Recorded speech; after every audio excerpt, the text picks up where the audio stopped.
گمشتگین نے بکس سے کپڑے نکال کر انہیں کہا کہ یہیں پہن لو۔ اس نے دربان سے کہا کہ وہ 9 گھوڑے لے آئے۔ اس نے دربان سے کہا کہ وہ 9 گھوڑے لے آئے جو میں نے الگ کروا رکھے ہیں۔ آدھی رات کے بعد 9 گھوڑ سوار گمشتگین کے کیمپ سے دور اس سمت جا رہے تھے جدھر دمشق سے قرون حمات کو راستہ جاتا تھا۔ اگلے گھوڑ سوار کے پاس سلطان ایوبی کا جھنڈا تھا اور باقی 8 کی برچھیوں کی انیوں کے ساتھ چھوٹی چھوٹی جھنڈیاں بندھی تھیں۔ اسی روز جس وقت گمشتگین اپنے سالاروں اور کمانڈروں کو اشتعال انگیز تقریر سے جوش دلا رہا تھا، سیف الدین اور حلب کی فوجیں ایسی ہی اشتعال انگیز تقریریں سن رہی تھیں۔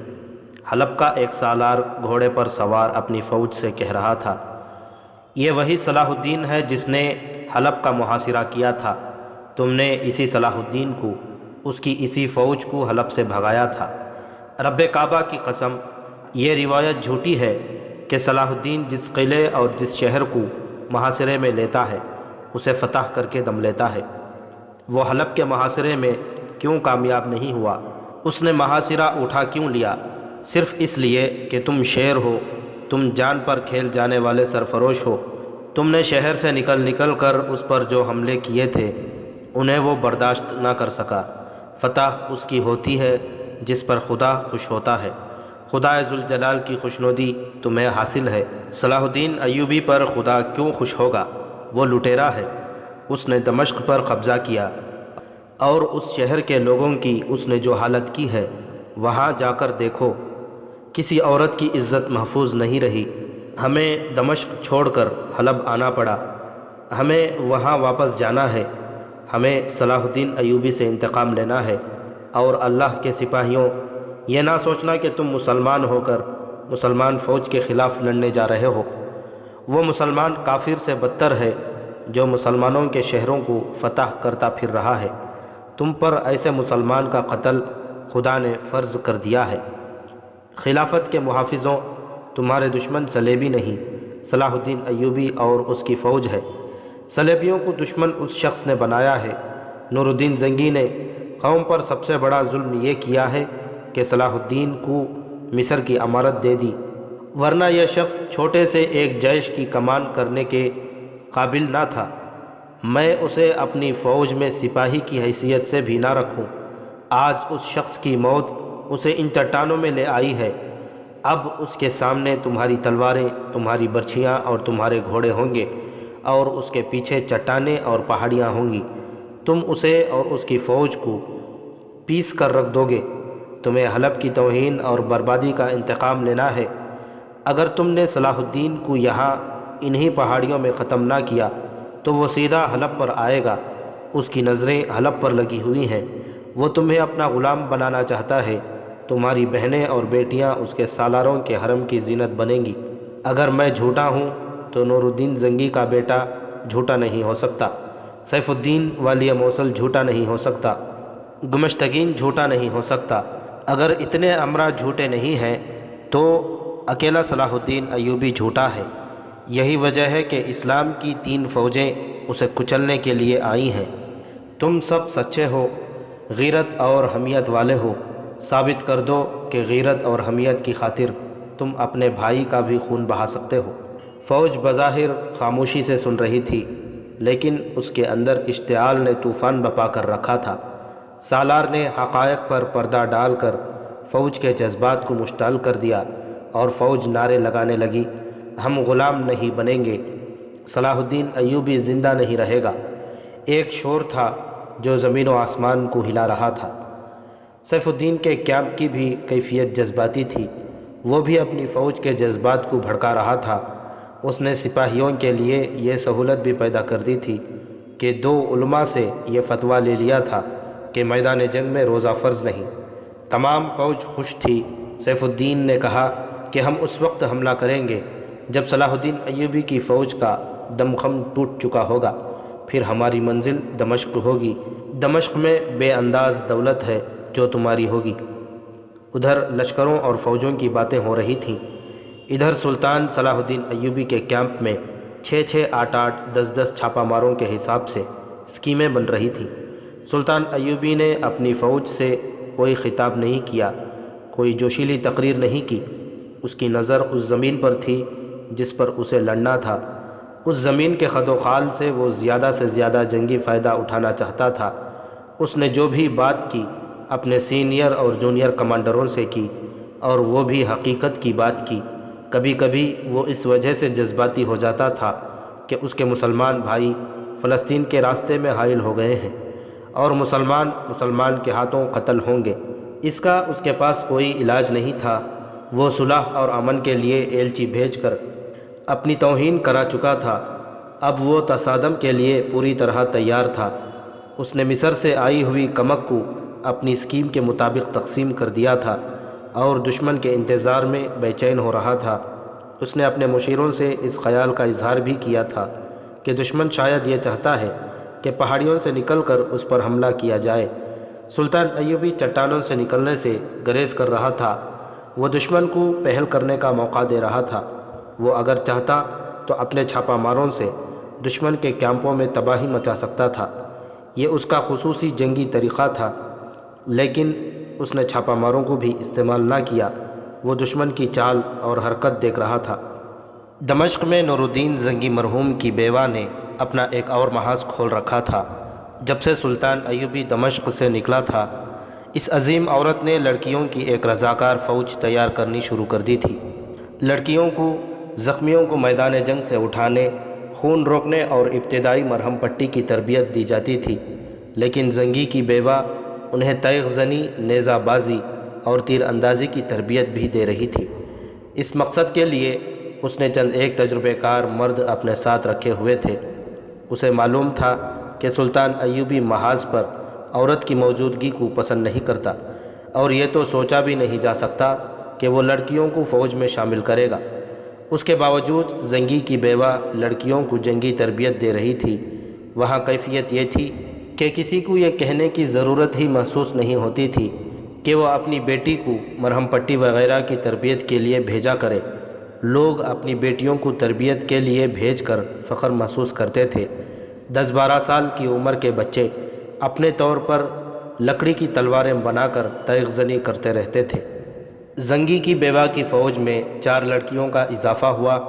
ان میں ایک تو فاطمہ تھی، جسے سلطان ایوبی کا ایک چھاپہ مار جاسوس ہیرن سے بلکہ گمشتگین کے حرم سے نکال لایا تھا۔ دوسری موصل کے خطیب ابن المخدوم کی بیٹی سائقہ تھی۔ آپ پڑھ چکے ہیں کہ اسے اپنے باپ کے ساتھ کس طرح موصل سے نکالا گیا تھا۔ باقی 2 وہ لڑکیاں تھیں جنہیں حلب سے گمشتگین کے پاس تحفے کے طور پر بھیجا گیا تھا۔ انہیں سالار شمس الدین اور سالار شاد بخت نے ہرن کے قاضی کو قتل کر کے وہاں سے نکالا تھا۔ یہ حمیرہ اور سحر تھیں۔ یہ سلطان ایوبی کے پاس محاذ پر پہنچی تھیں، جہاں سے انہیں دمشق بھیج دیا گیا تھا۔ ایسی بے ٹھکانہ لڑکیوں کو نور الدین زنگی کی بیوہ کے سپرد کر دیا جاتا تھا۔ یہ چاروں اس کے پاس پہنچیں تو انہوں نے وہاں لڑکیوں کو تربیت حاصل کرتے دیکھا۔ یہی ان کی خواہش تھی جو فوری طور پر پوری ہو گئی۔ انہوں نے زنگی کی بیوہ کو اپنی آپ بیتی سنائی۔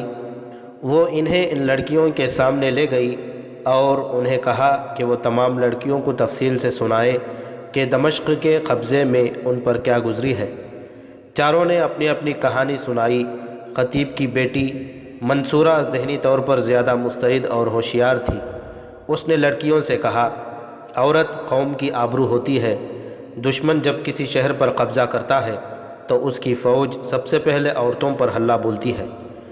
تم نے ان 2 لڑکیوں حمیرہ اور سحر سے سن لیا ہے کہ جو علاقے صلیبیوں کے قبضے میں ہے، وہاں صلیبی مسلمانوں کے ساتھ کتنا ہولناک سلوک کر رہے ہیں۔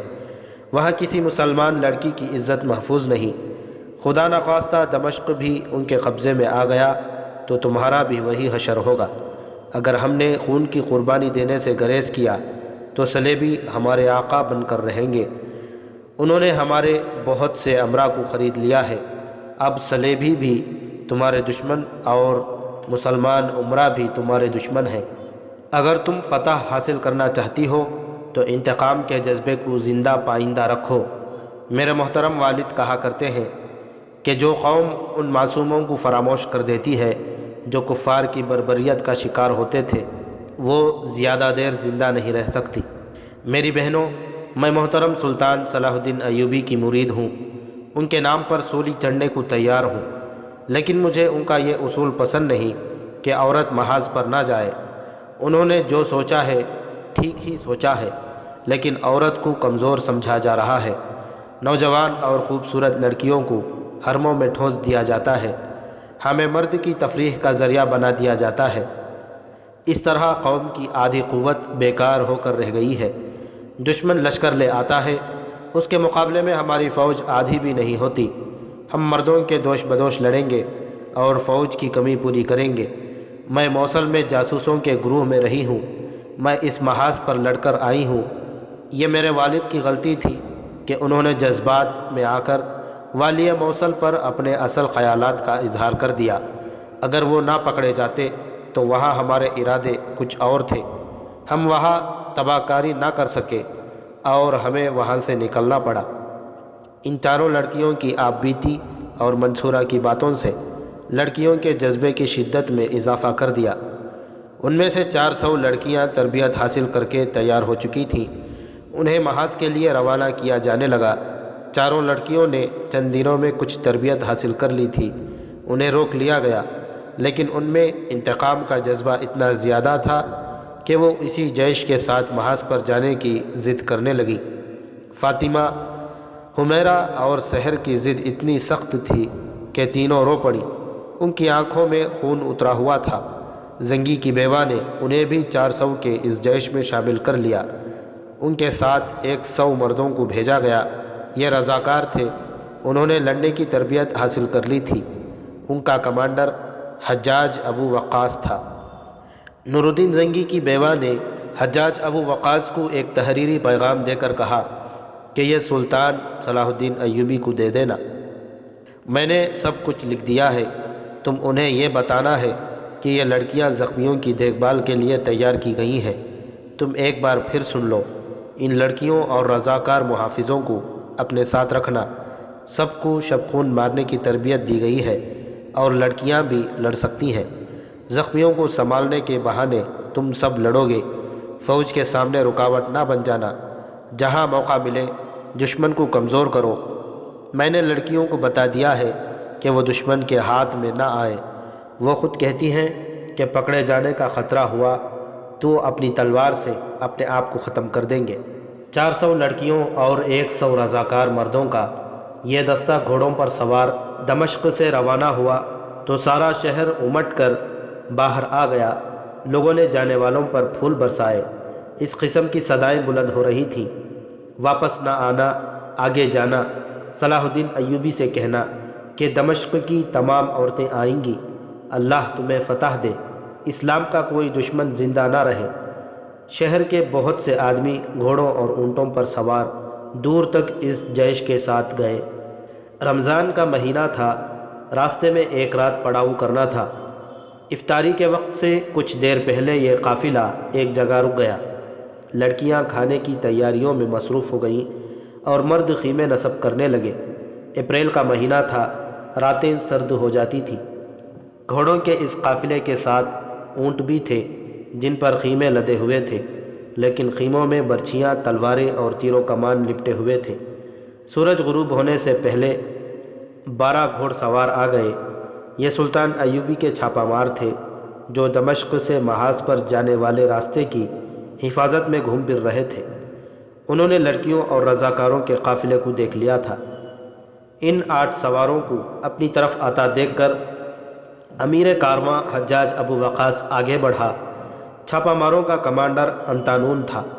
اس نے ابو وقاص سے پوچھا کہ وہ کون ہے اور کہاں جا رہے ہیں۔ ابو وقاص نے اسے مکمل جواب دیا اور اسے مطمئن کر دیا۔ چھاپہ ماروں کو دیکھ کر بہت سی لڑکیاں دوڑی گئیں اور ان کے گرد جمع ہو گئیں۔ سب کا یہی ایک سوال تھا کہ محاذ کی کیا خبر ہے۔ انطانون نے انہیں بتایا کہ جنگ ابھی شروع نہیں ہوئی اور کچھ کہا نہیں جا سکتا کہ کس وقت شروع ہو جائے گی۔ انطانون بولتے بولتے چپ ہو گیا اور اس کی نظریں ایک لڑکی پر جم گئیں۔ اس نے حیران سا ہو کر پوچھا، فاطمہ تم کیسے آ گئی؟ فاطمہ بے تابی سے آگے بڑھی اور انطانون کا ہاتھ پکڑ لیا۔ انطانون نے فاطمہ کو گمشتگین کے حرم سے نکالا تھا۔ ابو وقاص نے انطانون سے کہا کہ وہ افطاری ان کے ساتھ کریں اور کھانا بھی انہی کے ساتھ کھائیں۔ سب بکھر گئے، ہر کوئی کسی نہ کسی کام میں مصروف تھا۔ انطانون اور فاطمہ نے اتنا سا موقع پیدا کر لیا کہ انطانون نے اسے رات کو ملنے کی ایک جگہ بتا دی۔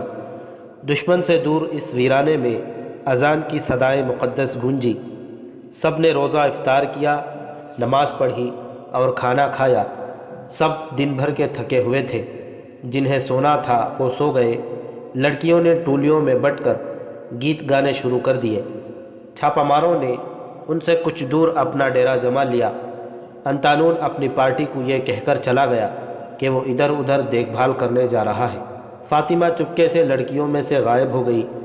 وہ خیمہ گاہ سے دور ایک جگہ کھڑی انطانون کا انتظار کر رہی تھی۔ انطانون بھی آ گیا۔ فاطمہ کے ساتھ اس کی پہلی ملاقات ہرن میں ہوئی۔ اس وقت انطانون سلطان ایوبی کا جاسوس تھا۔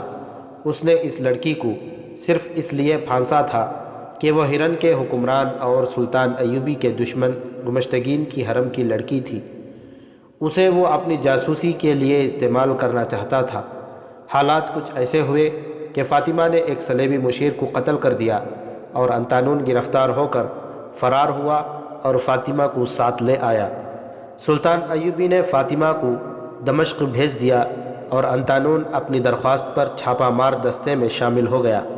اب اتنے دنوں بعد فاطمہ اسے اچانک مل گئی تو انطانون نے بڑی شدت سے محسوس کیا کہ اس لڑکی کے بغیر اس کی زندگی روکھی پھیکی ہو گئی ہے اور یہ لڑکی اس کے دل میں اتر گئی ہے۔ یہ تعلق صرف اتنا ہی نہیں تھا کہ لڑکی کو جاسوسی کے لیے استعمال کرنا تھا، کچھ ایسی ہی کیفیت فاطمہ کی تھی۔ ان کی ملاقات جذباتی تھی، وہ اپنے اپنے قابو میں نہیں رہے تھے، لیکن انطانون نے اس کے بازوؤں سے نکل کر کہا، فاطمہ، ہمارا فرض ابھی پورا نہیں ہوا۔ میں ہرن میں بھی اپنا فرض پورا نہیں کر سکا تھا۔ تمہیں وہاں سے نکال لانا کوئی کارنامہ نہیں تھا اور یہ میرے فرائض میں شامل بھی نہیں تھا۔ میں سلطان کے آگے شرمسار ہوں اور میں اپنی قوم کے آگے بھی شرمسار ہوں۔ میں چھاپہ مار دستے میں اس لیے شامل ہوا ہوں کہ فرض پورا نہ کر سکنے کے گناہ کا کفارہ ادا کر سکوں۔ سلطان محترم نے مجھ پر ذمہ داری عائد کر دی ہے کہ ان 7 چھاپہ ماروں کی کمان اور قیادت مجھے دے دی ہے۔ اب ایک بار پھر تم میرے راستے میں نہ آ جانا۔ مجھے تم سے محبت ہے، لیکن مجھے پہلے فرض ادا کرنے دو۔ میں بھی فرض ادا کرنے آئی ہوں، فاطمہ نے کہا۔ میں گمشتگین کو قتل کرنے آئی ہوں۔ ناممکن ہے، انطانون نے کہا۔ محترم سلطان عورت کو محاذ سے بہت دور رکھتا ہے، وہ شاید تم سب کو واپس بھیج دے گا۔ میں واپس نہیں جاؤں گی، فاطمہ نے غصے سے کہا۔ میں ثابت کر دوں گی کہ عورت حرم کے لیے نہیں، جہاد کے لیے پیدا کی گئی ہے۔ انطانون، میری یہ خواہش پوری کرو کہ مجھے اپنے ساتھ لے چلو۔ مجھے مردانہ کپڑے دو۔ ایسا ہو نہیں سکتا، انطانون نے کہا۔ اگر میں تمہیں اپنے ساتھ رکھ بھی لوں تو میری توجہ تم پر لگی رہے گی، میں اپنا کام نہیں کر سکوں گا، اور اگر میں پکڑا گیا تو مجھے اس جرم میں قید خانے میں ڈال دیں گے کہ میں نے ایک لڑکی اپنے ساتھ رکھی ہوئی ہے۔ میری اور تمہاری نیت کتنی ہی نیک کیوں نہ ہو، یہ جرم معمولی نہیں۔ فاطمہ، جنگ جذبات سے نہیں لڑی جاتی، اپنے آپ کو قابو میں رکھو۔ تم جدھر جا رہی ہو ادھر جاؤ، ہو سکتا ہے سلطان تم سب کو زخمیوں کی مرہم پٹی کے لیے اپنے ساتھ رکھ لے۔ تم پھر مل سکو گے؟ فاطمہ نے پوچھا۔ شاید کہیں زندہ یا مردہ مل جاؤں، انطانون نے جواب دیا۔ چھاپہ مار اپنے متعلق بتا نہیں سکتا کہ وہ کس وقت کہاں ہوگا اور اس کی لاش کہاں سے ملے گی۔ چھاپہ ماروں کی لاشیں ملا نہیں کرتیں، وہ دشمن کی جمعیت میں جا کر مرا کرتے ہیں۔ زندہ رہا تو سیدھا تمہارے پاس آؤں گا۔ ہو سکتا ہے تم زخمی ہو جاؤ، میں ہی تمہاری مرہم پٹی کروں، فاطمہ نے کہا۔ چھاپہ ماروں کی مرہم پٹی دشمن کیا کرتا ہے، انطانون نے جواب دیا۔ فاطمہ، جذبات میں نہ آؤ، ہمیں جذبات کو بھی اور ایک دوسرے کو بھی قربان کرنا پڑے گا۔ اگر تم یہ چاہتی ہو کہ تم جیسی لڑکیاں حرموں میں نہ جائیں اور وہ صلیبیوں کے وحشی پن سے بچی رہیں تو میرا خیال دل سے نکال دو۔ میدان جنگ میں تمہیں جو فرض سونپا جائے صرف اسے دل میں رکھنا، تم گمشتگین کو قتل نہیں کر سکو گی، یہ ارادہ بھی دل سے نکال دو۔ وہ بوجھل دل سے جدا ہوئے۔ فاطمہ پر انطانون کی کسی بات کا اثر نہ ہوا، اس کے دل سے گمشتگین کے قتل کا ارادہ بھی نہ نکلا اور انطانون کی محبت بھی نہ نکلی۔ سلطان ایوبی کی سرگرمیاں دو ہی تھیں، میدان جنگ کا نقشہ دیکھتا اور اس کی لکیروں میں کھویا رہتا، یا گھوڑے پر سوار اپنی فوج کی مورچہ بندیاں دیکھتا رہتا تھا۔ وہ کچھ دیر کے لیے یا موزوں وقت تک کے لیے دفاعی جنگ لڑنے کا فیصلہ کر چکا تھا۔ وہ اصل جنگ قرون کے اندر لڑنا چاہتا تھا جس کی اس نے اسکیم بنا رکھی تھی، لیکن ایک پہلو اسے پریشان کر رہا تھا۔ بائیں پہلو پر تو چٹانیں اور اس کے پیچھے پہاڑیاں تھیں، لیکن دائیں پہلو پر چٹانیں زیادہ تھیں۔ ان کے پیچھے کھلا میدان تھا، دشمن اس طرف پیش قدمی کر کے یا ہلہ بول کر آگے نکل سکتا تھا۔ اس سے سلطان ایوبی کا سارا پلان تباہ ہونے کا خطرہ تھا۔ اس کے پاس اتنی فوج نہیں تھی کہ اس میدان میں سواروں اور پیادوں کی دیوار کھڑی کر سکتا۔ قریبی چٹان پر اس نے تیر انداز بٹھا دیے تھے، لیکن یہ انتظام کافی نہیں تھا۔ میدان کے لیے اس نے 2 دستے سوار اور پیادہ تیار کر لیے تھے، لیکن انہیں ابھی چھپا رکھا ہوا تھا۔ سلطان ایوبی کو یہ میدان پریشان کر رہا تھا۔ ان 2 دستوں کے علاوہ اس نے ایک منتخب دستہ اپنے پاس رکھ لیا تھا۔ وہ ایک چٹان پر کھڑا ادھر دیکھ رہا تھا کہ دور افق سے آگے گرد اٹھتی نظر آئی۔ ایسی گرد فوجی اچھی طرح پہچانتے تھے، وہ کوئی سوار فوج آ رہی تھی۔ گرد کے پھیلاؤ سے پتہ چلتا تھا کہ گھوڑے ایک صف میں نہیں، 4 یا 6 کی ترتیب میں ایک دوسرے کے پیچھے آ رہے ہیں۔ دشمن کے سوا اور کون ہو سکتا تھا؟ سلطان ایوبی نے غصے سے پوچھا، کیا اس راستے پر اپنا ایک بھی آدمی نہیں تھا؟ تیاری کا حکم دو۔ تیاری کے نعرے بج اٹھے۔ فوج کو جس طرح دفاعی کے لیے تیاری کی مشق کرائی گئی تھی، وہ اسی طرح تیار ہو گئی۔ ذرا سی دیر بعد گھوڑے نظر آنے لگے۔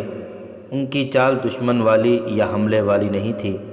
سلطان ایوبی نے حکم دیا کہ 2-4 سوار دوڑاؤ، پھر دیکھو یہ کون لوگ ہیں۔ سوار دوڑا دیے گئے، اور جب وہ واپس آئے تو دور سے چلانے لگے، دمشق سے رضاکار آئے ہیں، 7 عورتوں کی فوج ہے۔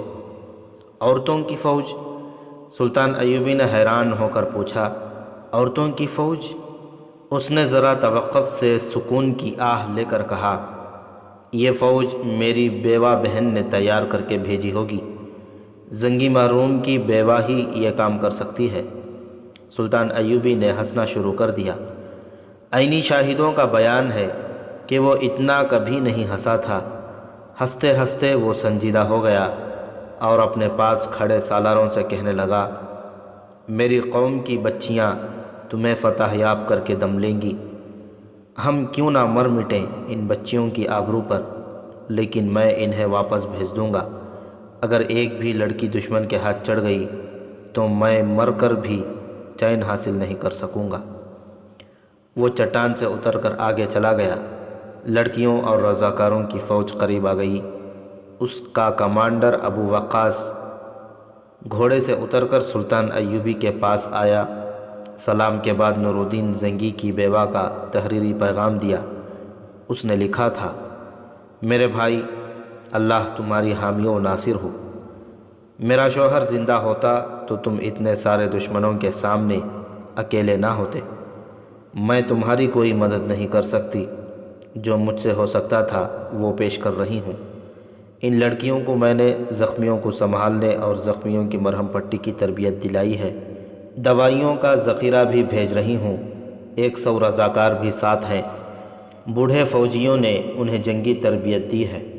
تقریباً تمام کو شبخون مارنے کی مشق کرائی گئی ہے۔ یہ سب جوش اور جذبے والے ہیں۔ میں جانتی ہوں کہ ان لڑکیوں کو تم محاذ پر رکھنا پسند نہیں کرو گے۔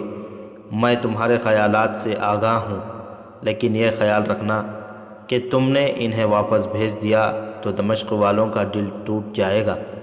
تم نہیں جانتے کہ اس شہر میں لوگوں میں کیا جذبہ ہے۔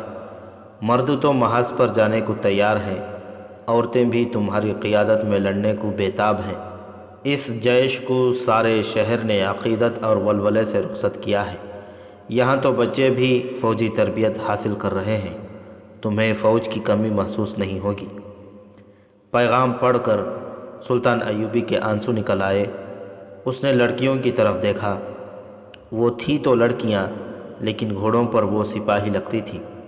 سلطان ایوبی نے سب کو گھوڑوں سے اتار کر اپنے سامنے کھڑا کر لیا۔ اس نے کہا، میں تم سب کو میدان جنگ میں خوش آمدید کہتا ہوں۔ تمہارے جذبے کا صلہ میں نہیں دے سکتا، خدا دے گا۔ میں نے کبھی سوچا بھی نہیں تھا کہ لڑکیوں کو محاذ پر بلاؤں گا۔ میں ڈرتا ہوں کہ تاریخ کہے گی کہ صلاح الدین ایوبی نے اپنی بیٹیوں کو لڑایا تھا۔ میں تمہارے جذبات کو مجروح بھی نہیں کر سکتا۔ تمہیں اپنے پاس رکھنے سے پہلے میں تمہیں موقع دینا چاہتا ہوں کہ سوچ لو۔ تم میں اگر کوئی ایسی لڑکی ہے جو اپنی مرضی سے نہیں آئی تو وہ الگ ہو جائے، اور وہ لڑکیاں بھی الگ ہو جائیں جن کے دل میں ذرا بھی شک اور خوف ہے۔ کوئی ایک بھی لڑکی الگ نہ ہوئی۔ سلطان ایوبی نے کہا، میں تمہیں پیچھے محفوظ جگہ رکھوں گا، جنگ کے دوران تمہیں آگے نہیں جانے دوں گا۔ پھر بھی یہ علاقہ ایسا ہے کہ تم دشمن کی زد میں آ سکتی ہو سکتا ہے تم میں سے کئی تیروں سے ماری جائیں، اور یہ بھی ہو سکتا ہے کہ تم میں سے کوئی دشمن کے ہاتھ چڑھ جائے۔ یہ بھی سن لو کہ برچھی اور تلوار کا زخم بہت گہرا اور بڑا ہی بھیانک ہوتا ہے۔ ایک لڑکی کی آواز بلند ہوئی، آپ تاریخ سے ڈرتے ہیں اور ہم بھی تاریخ سے ڈرتی ہیں۔ ہم واپس چلی گئیں تو تاریخ کہے گی کہ قوم کی بیٹیوں نے صلاح الدین ایوبی کو تنہا چھوڑ دیا اور گھروں میں بیٹھی رہی تھیں۔ ایک اور لڑکی نے کہا، خدا صلاح الدین کی تلوار میں اور زیادہ قوت دے، ہم حرموں کے لیے پیدا نہیں ہوئی۔ تیسری لڑکی نے کہا، 3 چاند پہلے میرا بیاہ ہوا تھا، اگر آپ نے مجھے واپس بھیج دیا تو میں اپنے خاوند کو اپنے اوپر حرام سمجھوں گی۔ تمہارا خاوند خود کیوں نہیں آیا؟ سلطان ایوبی نے پوچھا۔ اس نے اپنی دلہن کو کیوں بھیج دیا ہے؟ وہ آپ کی فوج میں ہے، لڑکی نے جواب دیا۔ پھر تمام لڑکیوں نے چلانا شروع کر دیا۔ اس کے سوا کچھ پتہ نہیں چلتا تھا کہ وہ اپنے جوش اور جذبے کا مظاہرہ کر رہی ہیں۔ یہ شور ذرا تھما تو کسی لڑکی کی آواز سنائی دی، محترم سلطان، ہمیں لڑنے کا موقع دیں، ہم آپ کو مایوس نہیں کریں گی۔ یہ بھول جاؤ کہ میں تمہیں لڑائی میں شریک ہونے دوں گا۔ سلطان ایوبی نے کہا، تمہیں چھوٹے چھوٹے گروہوں میں تقسیم کر دوں گا۔ اس نے اسی روز لڑکیوں کو 4 کی ٹولیوں میں تقسیم کر دیا۔ ہر ٹولی کے ساتھ ایک رضاکار لگا دیا گیا۔ رضاکاروں کے متعلق کہا گیا تھا کہ انہیں جنگی ٹریننگ دی گئی ہے، لیکن سلطان ایوبی نے انہیں زخمیوں کی مرہم پٹی کا کام دیا، کیونکہ وہ باقاعدہ فوج کے سپاہی نہیں تھے۔ انہیں فوج کے ساتھ مل کر لڑنے کا تجربہ نہیں تھا۔ لڑکیوں اور رضاکاروں کی خیمہ گاہ قرون سے دور بنائی گئی۔ انہیں ان سپاہیوں کے حوالے کر دیا گیا جو زخمیوں اور لاشوں کو اٹھانے اور زخمیوں کی مرہم پٹی کا کام کرتے تھے۔ ان سپاہیوں نے لڑکیوں اور رضاکاروں کو ٹریننگ دینی شروع کر دی۔ فاطمہ، صائقہ، حمیرہ اور سحر ایک ٹولی میں آ گئیں۔ ان کا ایک ٹولی میں اکٹھا ہو جانا قدرتی امر تھا، کیونکہ وہ اکٹھی دمشق پہنچیں اور ان کے دلوں میں ایک ہی جیسی خواہش اور ولولہ تھا۔ ان کے ساتھ آذر بن عباس نام کا ایک رضاکار تھا۔ اس کا چھوٹا سا خیمہ الگ تھا اور اس کے قریب ہی 4 لڑکیوں کے لیے بڑا خیمہ نصب کیا گیا تھا۔ ان لڑکیوں میں خطیب کی بیٹی صائقہ جسمانی اور دماغی لحاظ سے تیز اور ہوشیار تھی۔ شام سے کچھ دیر پہلے اس نے دیکھا کہ ان کا ساتھی رضاکار آذر ایک چٹان پر چڑھتا جا رہا ہے۔ وہ اوپر چلا گیا اور ادھر ادھر دیکھنے لگا۔ صائقہ بھی اوپر چلی گئی۔ اس نے ادھر ادھر دیکھا۔ وادیوں میں اور ڈھلانوں پر سپاہی نظر آ رہے تھے۔ آذر نے صائقہ سے کہا، آؤ آگے چلیں۔ وہ اس کے ساتھ چلی گئی۔ آذر قدرتی مناظر اور پہاڑی علاقے کی تعریف کرتا رہا۔ آزر خبرو جوان تھا، اس کی باتوں میں زندہ دلی اور چاشنی تھی۔ اس نے سائقہ کے ساتھ بڑی شگفتہ سی باتیں شروع کر دیں۔ سائقہ نے بھی اس میں دلچسپی لینی شروع کر دی۔ وہ سورج غروب ہونے سے پہلے واپس آئے۔ اتنے سے وقت میں آزر سائقہ کے دل میں اتر چکا تھا۔ افطاری کے بعد لڑکیاں اپنے خیمے میں بیٹھی کھانا کھا رہی تھیں۔ فوج کے کسی کمانڈر نے خیمے میں جھانک کر دیکھا اور لڑکیوں سے پوچھا کہ انہیں کوئی تکلیف تو نہیں۔ لڑکیوں نے آرام اور اطمینان کا اظہار کیا تو کمانڈر خیمے سے ہٹ گیا۔ باہر آزر کھڑا تھا۔ اس نے کمانڈر کو باتوں میں لگا لیا۔ وہ بہت دیر باہر کھڑے باتیں کر رہے تھے۔ سائقہ ان کی باتیں سن رہی تھیں۔ آزر نے کمانڈر سے پوچھا کہ اتنی تھوڑی فوج سے وہ 3 فوجوں کا مقابلہ کس طرح کریں گے؟ دشمن کے لیے پھندا تیار ہے، کمانڈر نے کہا۔ جنگ اس میدان میں نہیں ہوگی جہاں دشمن کو توقع ہے، ہم اسے اس جگہ گھسیٹ کر لائیں گے جہاں ہم نے وسیع پیمانے پر گھات تیار کر رکھی ہے۔ اس کمانڈر نے آزر کی جذباتی اور جوشیلی باتوں سے متاثر ہو کر تفصیل سے بتا دیا کہ سلطان ایوبی نے اپنی فوج کو کس طرح تقسیم کیا ہے اور وہ کیا کرے گا۔ مصر کی کمک کے متعلق بھی تفصیل بتا دی۔ اسی رات کا واقعہ ہے۔ آدھی رات کے لگ بھگ سائقہ کی آنکھ کھل گئی۔ اسے آزر بن عباس کے خیمے سے باتیں سنائی دیں۔ وہ سمجھی کہ آزر کا کوئی دوست ہوگا، لیکن اسے یہ الفاظ سنائی دیے: تم ابھی نکل جاؤ، کچھ باتیں تم نے خود معلوم کر لی ہیں، باقی میں نے بتا دی ہیں۔ میرے لیے یہاں سے نکلنا ممکن نہیں تھا، اچھا ہوا تم آ گئے، اب راستہ سمجھ لو۔ اس آدمی نے آزر کو بتایا کہ وہ کس طرف سے نکلے۔ اسے راستہ سمجھا کر کہا: تم پیدل جا رہے ہو، پیدل ہی جانا چاہیے، صبح سے پہلے پہنچ جاؤ گے۔ جلدی پہنچنے کی کوشش کرنا، کہیں ایسا نہ ہو کہ وہ کل ہی اندھا دھند حملہ کر دیں۔ پھندا تیار ہے اور مضبوط ہے، قرون کے اندر نہ آئے۔ خدا حافظ۔ سائقہ کو اس آدمی کے قدموں کی آہٹ سنائی دی۔ وہ چلا گیا تھا۔ سائقہ نے خیمے کا پردہ ذرا ہٹا کر باہر دیکھا۔ آزر اپنے خیمے سے باہر کھڑا تھا۔ وہ ایک طرف چل پڑا۔ سائقہ نے اپنے خیمے کی کسی لڑکی کو جگائے بغیر اپنے سامان سے خنجر نکالا اور باہر نکل گئی۔ آسمان پر ہلکے ہلکے بادل تھے، جن کی وجہ سے چاندنی بہت سی دھندلی تھی۔ سائقہ کو آزر سائے کی طرح نظر آ رہا تھا۔ کچھ فاصلہ رکھ کر اور آؤٹ میں ہو کر اس نے آزر کا تعاقب کیا۔ آزر ایک چٹان کے دامن میں ہو گیا اور چلتا گیا۔ سائقہ بھی اسی راستے پر ہو گئی۔ راستے میں کوئی سنتری یا کوئی اور فوجی ادھر ادھر آتا جاتا نظر نہ آیا۔ اس سے سائقہ سمجھ گئی کہ لڑکیوں اور رضاکاروں کے خیمے اگلے مورچوں سے بہت پیچھے لگائے گئے ہیں اور اس سے پیچھے کوئی فوج نہیں۔ سائقہ کو معلوم نہیں تھا، وہاں کئی جگہوں پر فوج موجود تھی، لیکن جو آدمی آزر کے پاس آیا تھا وہ اسے ایسا راستہ بتا گیا تھا جو اسے فوج کی نظر سے بچا سکتا تھا۔ وہ ایک کٹی ہوئی چٹان کے اندر چلا گیا۔ سائقہ رکی، ذرا دیر بعد وہ بھی چٹان کے کٹاؤ میں داخل ہو گئی۔ آگے وادی تھی جس میں درخت بھی تھے۔ آزر کسی درخت کے پیچھے رک جاتا، ادھر ادھر دیکھتا اور چل پڑتا۔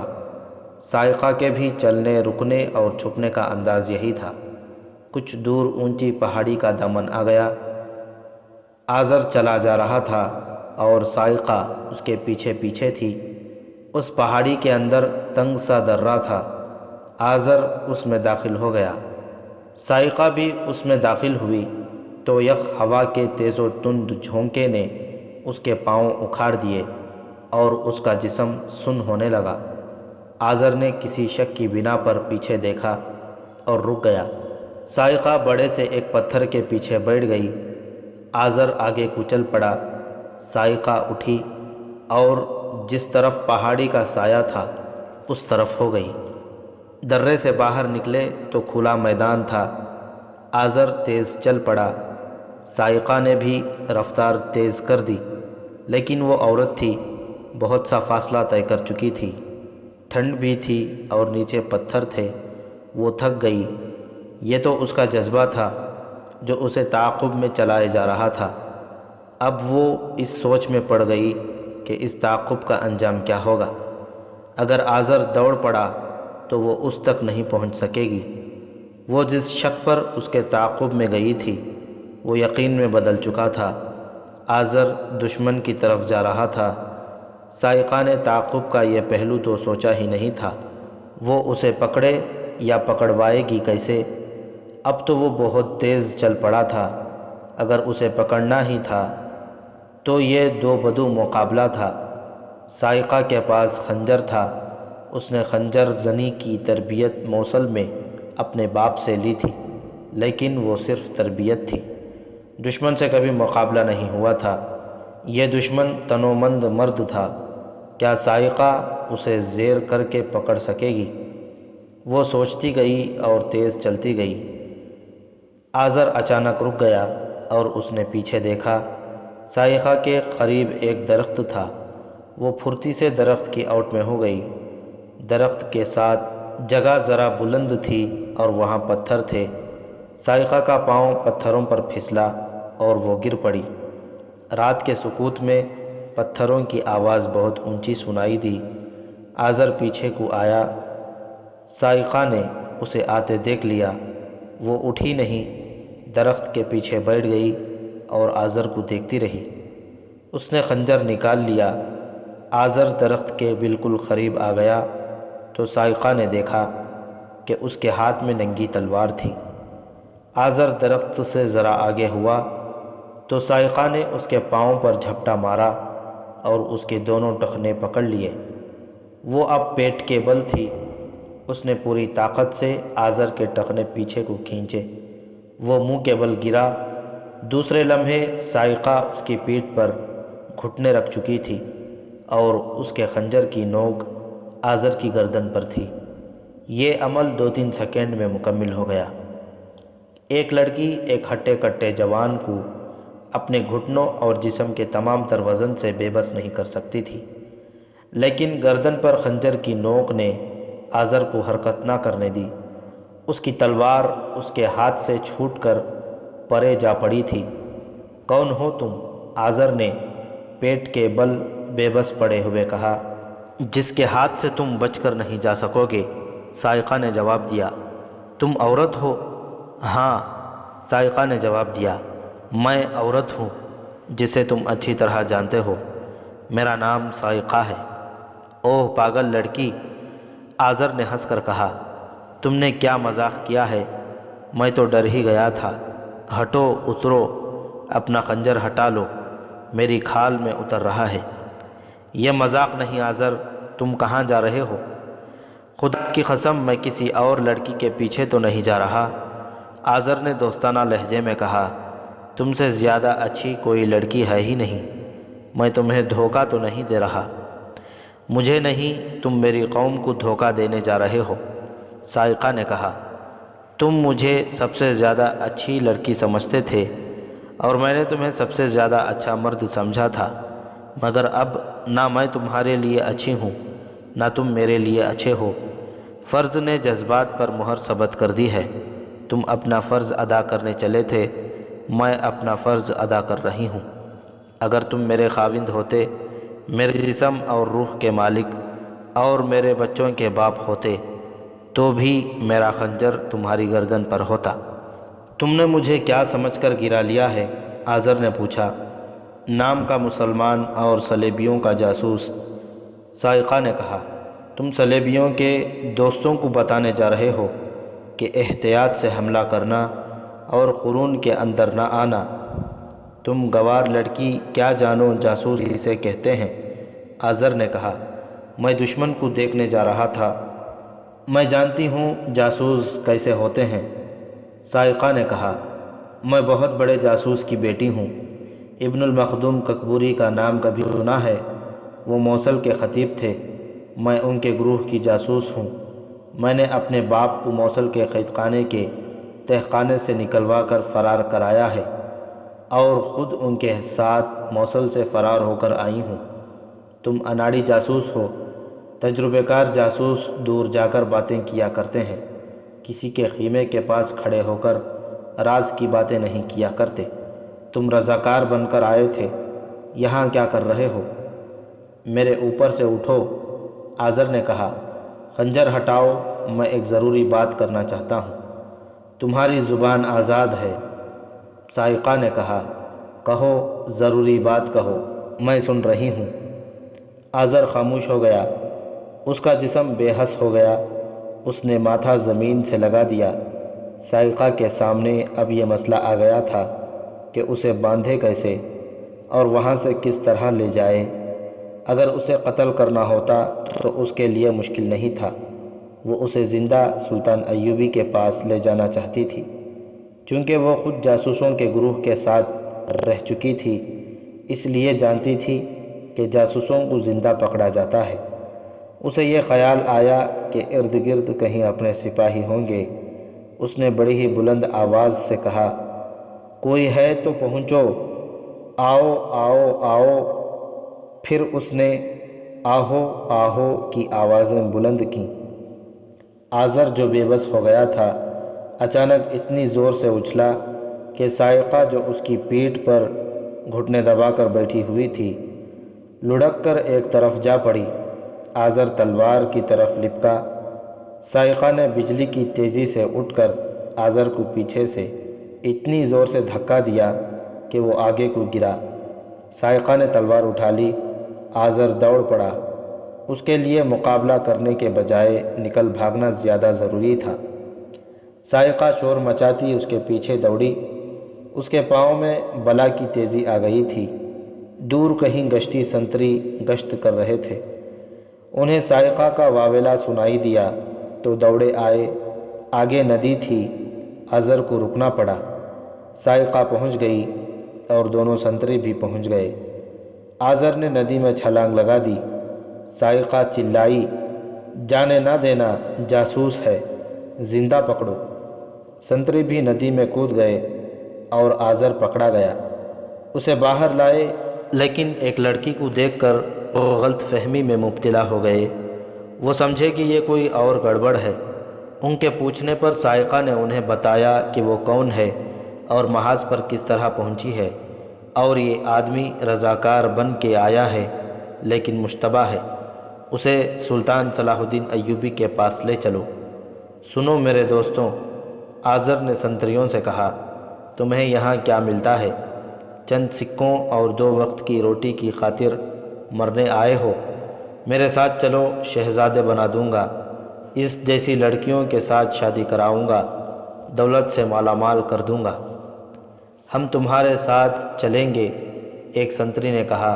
پہلے تم ہمارے ساتھ چلو، تم بھی چلو لڑکی، وہاں جا کر دیکھیں گے کہ یہ جاسوس ہے یا تم بھی جاسوس ہو، یا دونوں ادھر بدمعاشی کے لیے آئے تھے۔ سلطان ایوبی کے خیمے سے تھوڑی ہی دور حسن بن عبداللہ کا خیمہ تھا۔ سنتری آزر اور سائقہ کو اپنے کمانڈر کے پاس لے گئے۔ کمانڈر انہیں حسن بن عبداللہ کے پاس لے گیا، اسے جگایا اور آزر کو اس کے حوالے کر دیا۔ سائقہ نے حسن بن عبداللہ کو تمام تر واردات سنائی، تعاقب کی تفصیل بھی سنائی۔ حسن بن عبداللہ نے سائقہ کو غور سے دیکھ کر پوچھا، تمہارا چہرہ میرے لیے اجنبی نہیں، تم شاید موصل سے فرار ہو کر آئی تھیں، تمہارے ساتھ موصل کے خطیب ابن المخدوم بھی تھے، میں ان کی بیٹی ہوں۔ سائقہ نے کہا، تم نے میری حیرت ختم کر دی ہے۔ حسن بن عبداللہ نے کہا، ہماری لڑکیاں تم سے زیادہ دلیر ہو سکتی ہیں، لیکن یہ ذہانت کم ہی پائی جاتی ہے جس کا مظاہرہ تم نے کیا ہے۔ مجھے محترم والد نے تربیت دی ہے، سائقہ نے کہا۔ میرے کانوں میں صرف 2 جملے پڑے اور میں سمجھ گئی کہ یہ معاملہ کیا ہے۔ آزر کی جامع تلاشی لی گئی، اس سے کاغذ برآمد ہوئے، اس پر نشان لگے ہوئے تھے جو سلطان ایوبی کی فوج کی پوزیشنز ظاہر کر رہی تھی۔ کاغذوں پر ٹیڑھی ٹیڑھی لکیریں تھیں۔ یہ قرون حماد کا خاکہ تھا۔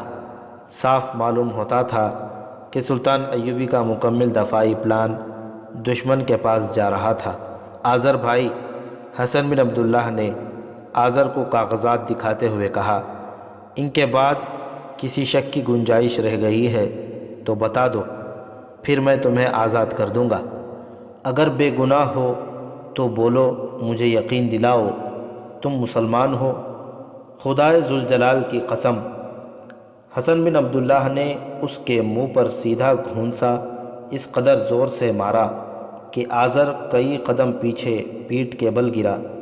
حسن نے دھیمی مگر قہر آلود آواز میں کہا، جاسوسی کافروں کی کرتے ہو اور قسم ہمارے خدا کی کھاتے ہو۔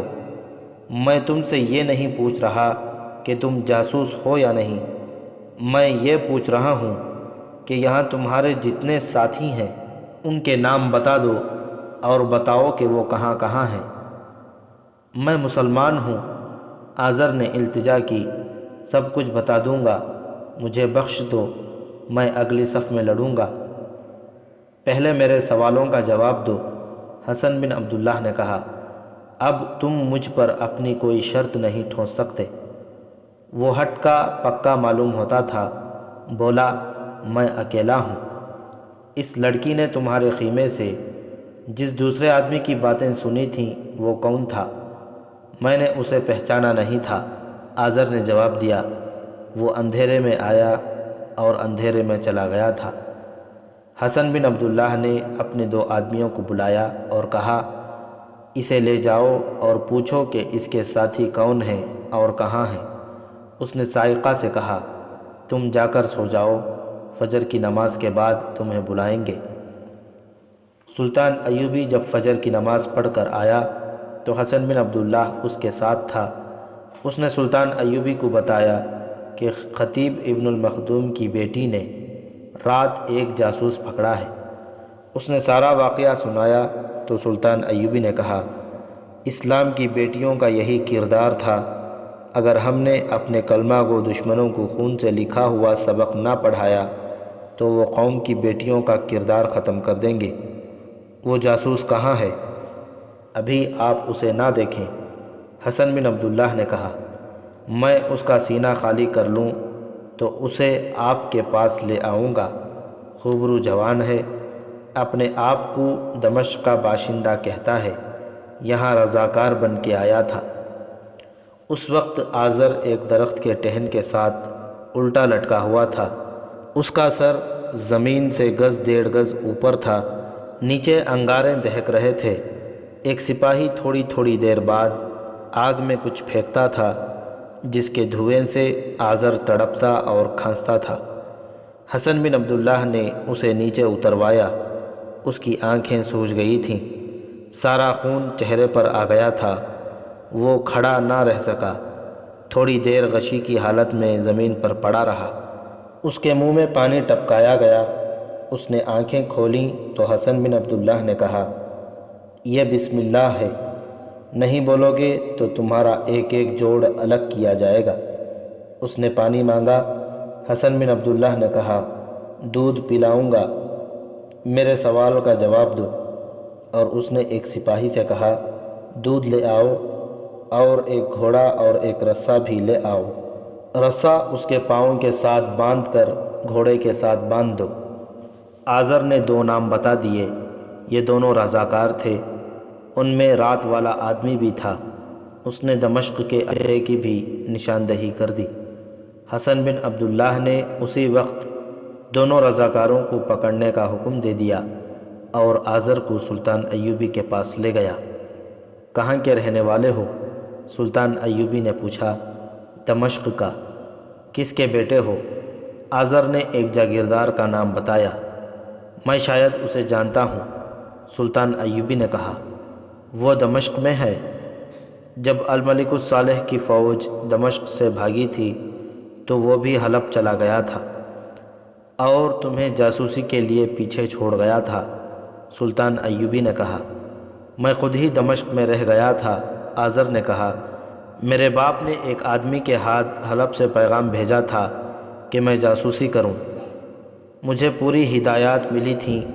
اس نے ہاتھ جوڑ کر سلطان ایوبی سے التجا کی میں مسلمان ہوں، مجھے باپ نے گمراہ کیا تھا، مجھے اپنے ساتھ رکھ لیں، میں اس گناہ کا کفارہ ادا کروں گا، اللہ تمہارے گناہ معاف کرے۔ سلطان ایوبی نے کہا، میں اللہ کے قانون میں دخل نہیں دے سکتا، میں صرف یہ دیکھنا چاہتا تھا کہ وہ کون سا مسلمان مرد ہے جس کے ہاتھ سے ایک عورت نے تلوار گرائی اور اسے پکڑ لیا ہے۔ تم نے یہاں کیا کیا دیکھا ہے؟ میں نے یہاں بہت کچھ دیکھ لیا تھا، آذر نے کہا، باقی معلومات میرے ان دو ساتھیوں نے دی تھیں جو یہاں پہلے سے موجود تھے۔ مجھے کہا گیا تھا کہ یہ دیکھوں کہ منجنیقیں اور تیر انداز کہاں ہیں، میں نے یہ دیکھ لیے تھے۔ تم سے پہلے تمہارا کوئی ساتھی یہ معلومات لے کر یہاں سے گیا تھا؟ سلطان ایوبی نے پوچھا۔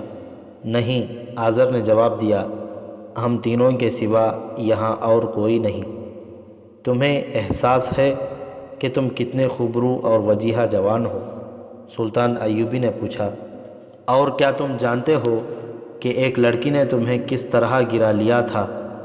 اگر وہ پیچھے سے میرے دونوں ٹخنے نہ پکڑتی تو میں نہ گرتا، تم پھر بھی گر پڑتے۔ سلطان ایوبی نے کہا، جن کا ایمان فروخت ہو چکا ہے وہ بڑی آسانی سے گرا کرتے ہیں، اور وہ تمہاری طرح منہ کے بل گرا کرتے ہیں۔ تم حق والوں اور ایمان والوں کے ساتھ ہوتے تو 10 کافر مل کر بھی تمہیں نہ گرا سکتے۔ اصل قوت بازو اور تلوار کی نہیں، ایمان کی ہوتی ہے۔ مجھے ایک موقع دیں، آذر نے کہا، اس کا فیصلہ دمشق کا قاضی کرے گا۔ سلطان ایوبی نے کہا، میں تمہارے ساتھ یہ باتیں اس لیے کر رہا ہوں کہ تم مسلمان کے بیٹے ہو، تمہیں ہمارے ساتھ ہونا چاہیے تھا، مگر تم ادھر چلے گئے۔ میں جانتا ہوں کہ دمشق کی 2-4 لڑکیاں تمہاری محبت کا دم بھرتی ہوں گی، چہرے اور جسم کے لحاظ سے تم اس قابل ہو کہ لڑکیاں تمہیں پسند کریں، لیکن اب وہ لڑکیاں تمہارے منہ پر تھونکیں گی۔ خدا نے بھی تم سے نظریں پھیر لی ہیں۔ میں کچھ کہہ نہیں سکتا کہ دمشق کے محترم قاضی تمہیں کیا سزا دیں گے۔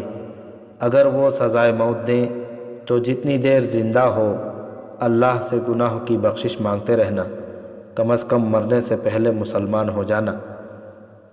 میرے باپ کو کون سزا دے گا؟ آذر نے غصے سے کہا، اس گناہ کی ترغیب مجھے باپ نے دی تھی، اسی نے میرے دل میں دولت کا لالچ ڈالا تھا، اسی نے میرے دل سے ایمان نکالا تھا، اللہ کا قانون اسے نہیں بخشے گا۔ سلطان ایوبی نے کہا، دولت کا نشہ عارضی ہوتا ہے، ایمان کی قوت مر کر بھی ختم نہیں ہوتی۔ میری ایک عرض سن لیں، آذر نے کہا، میرا باپ کوئی دولت مند انسان نہیں تھا، دولت کا پرستار تھا۔ میری 2 بہنیں جوان ہوئیں تو اس نے دونوں کو 2 امراء کے حوالے کر دیا اور دربار میں جگہ حاصل کر لی۔ اس نے اپنی بیٹیوں کی بہت زیادہ قیمت وصول کی، پھر وہ مخبری اور غیبت کرنے لگا۔ مجھے بھی اس نے اسی کام پر لگا لیا اور میرے دل میں دولت کا لالچ پیدا کر دیا۔ نور الدین زنگی کی وفات کے بعد میرے باپ نے اور زیادہ اونچی حیثیت حاصل کر لی۔ وہ اب تجربہ کار، سازشی اور جوڑ توڑ کا ماہر ہو گیا تھا۔ اس وقت تک وہ خاصی جاگیر حاصل کر چکا تھا۔ آپ کی فوج آئی تو الملک الصالح اور اس کے درباری امراء اور جاگیردار دمشق سے بھاگ گئے۔ ان میں میرا باپ بھی تھا۔ میں کسی ارادے کے بغیر ہی دمشق میں رہ گیا تھا۔ کچھ دنوں بعد حلب سے ایک آدمی آیا۔ وہ میرے باپ کا یہ پیغام لایا تھا کہ میں جاسوسی کا کام شروع کر دوں۔ وہ آدمی مجھے دمشق میں ہی اس اڈے پر لے گیا جس کی میں نے نشاندہی کی ہے۔ وہاں مجھے بہت سی رقم دی گئی اور 2-3 دنوں میں بتا دیا گیا کہ مجھے کیا کرنا اور کس طرح کرنا ہے۔ میں ان گروہ میں شامل ہو گیا، خوب عیش و عشرت کی۔ ایک روز ہمارے سرغنہ نے ہمیں کہا کہ محاذ پر رضاکار جا رہے ہیں، 3-4 آدمی ان میں شامل ہو جاؤ۔ ہم 3 آدمی شامل ہو گئے۔ دو پہلے ہی یہاں آ گئے تھے۔ پھر مجھے حکم ملا کہ میں بھی یہاں آؤں اور آپ کی فوج کی ساری کیفیت دیکھ کر تمام معلومات مشترکہ کمان تک پہنچاؤں۔ میں آ گیا۔ میرے ساتھی یہاں کا نقشہ تیار کر چکے تھے۔ انہوں نے یہ بھی معلوم کر لیا تھا کہ آپ اپنے دشمن کی فوج کو اس جگہ لا کر لڑانا چاہتے ہیں جو چٹانوں میں گھری ہوئی ہے۔ میں نے چٹانوں پر چھپے ہوئے آپ کے تیر انداز اور منجنیقیں بھی دیکھ لی تھیں۔ اس کے آنسو بہنے لگے۔ اس نے کہا، میں پکڑا گیا ہوں تو محسوس کیا ہے کہ میں گناہ کر رہا تھا۔ آپ کی باتوں نے میرے اندر ایمان کی حرارت پیدا کر دی ہے۔ اگر میرا باپ اپنی بیٹیوں کو بیچ کر دولت مند نہ بنتا تو میرا ایمان قائم رہتا۔ یہ گناہ میرے باپ کا ہے۔ سلطان، آپ کا اقبال بلند ہو، مجھے گناہ کا کفارہ ادا کرنے کا موقع دو۔ سلطان ایوبی نے حسن بن عبداللہ کو اشارہ کیا تو آذر کو خیمے سے باہر لے گئے۔